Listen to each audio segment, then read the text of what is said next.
The landmark disappears in a cloud of dust. Our new Governor-General let slip a royal secret, and punching hard, Paul Gallen wins his first fight in the ring. This is 9 News with Peter Overton. Good evening. It's a terror that haunts every parent, the thought of your child being snatched by a stranger. For 2 terrible hours today, one mother in Canberra was forced to live out that nightmare after a car thief drove away with her precious baby boy. Her desperation turning to joy when he was found safe and unharmed. OK, it's time to have a look at our weather. Evening, Amber. Good evening, Pete. We saw some huge rainfalls across the east coast over the past 24 hours. And while Sydney missed out on any major storm activity last night, we still picked up 15 to 30 millimetres across the suburbs. The rain brought our total this summer to 99 millimetres, but that still falls short, 200 millimetres in fact, of the average.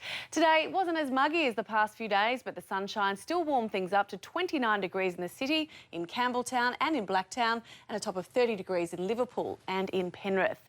It is going to feel much milder tomorrow. I will have the full forecast a little later, Pete. Thank you very much, Amber. Stay with us. In the news ahead, the family of a man run down by a stolen car face his killer. Take sleeping pills, Tony Blair's extraordinary advice to the woman at the centre of Britain's phone hacking scandal. Also the 2,000-kilo sunbaker who's become a tourist attraction. And Jana Pittman's bobsled run into the record books.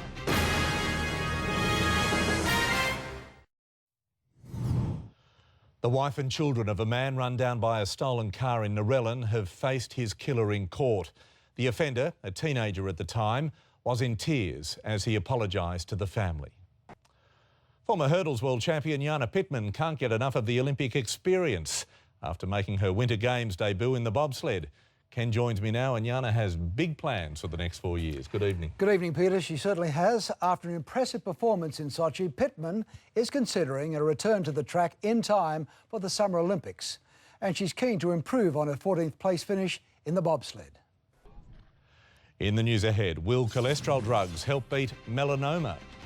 Also retail expansion, 3 new suburbs targeted by Costco. And Prince Charles and the ancient Dance of Swords.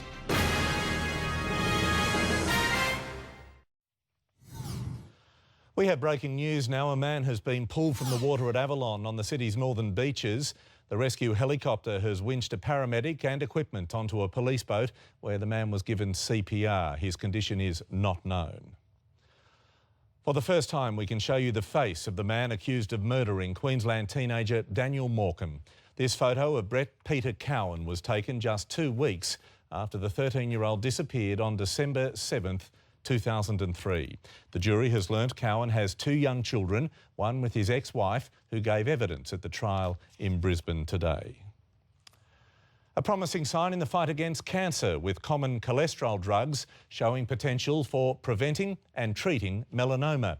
It's one of the research projects that will benefit from a $15 million boost from the New South Wales government. Ken's back with more sport. Hello again.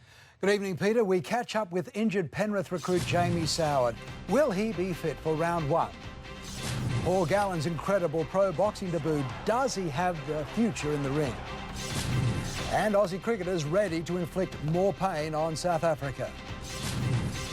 And it's going to be a lot cooler tomorrow, but will today's beautiful sunshine stick around? I'll have the forecast soon.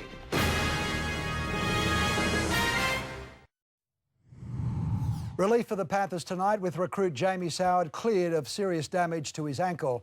Soward was still wearing a protective boot today, but is confident of playing in round 1. Well, Frank's sort of fortunate. At least the board didn't come out and say he's got their complete backing. Well, that's usually a bad omen, isn't it? You get very nervous then, Pete. Thank you, Ken. Stay with us. Still ahead on the news, a sister act at the Brit Awards in London.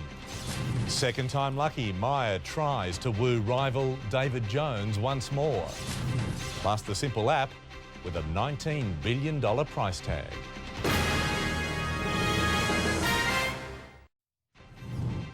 Now to our top stories. A 7-month-old baby who was driven away by a car thief has been reunited with his mother. A Sydney woman is waiting to be charged after being arrested in Bali over drugs. And a landmark Port Kembla smokestack has been toppled in a spectacular demolition. The biggest names in music have put on a stunning show in London at one of the most highly anticipated awards of the season, the Brits. And two of our best-known Australian exports led the way on the red carpet, arriving arm in arm. Coming up, Maya tries to woo David Jones, a check of petrol and finance, plus, of course, Amber with our weather.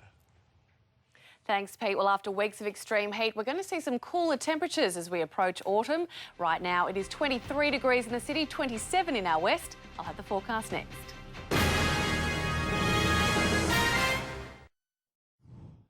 Maya has asked its longtime rival David Jones to reconsider a proposed merger between the department stores.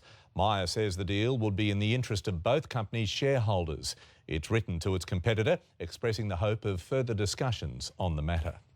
The stock market closed higher today on positive earnings results. The All Ords gained 5.8 points.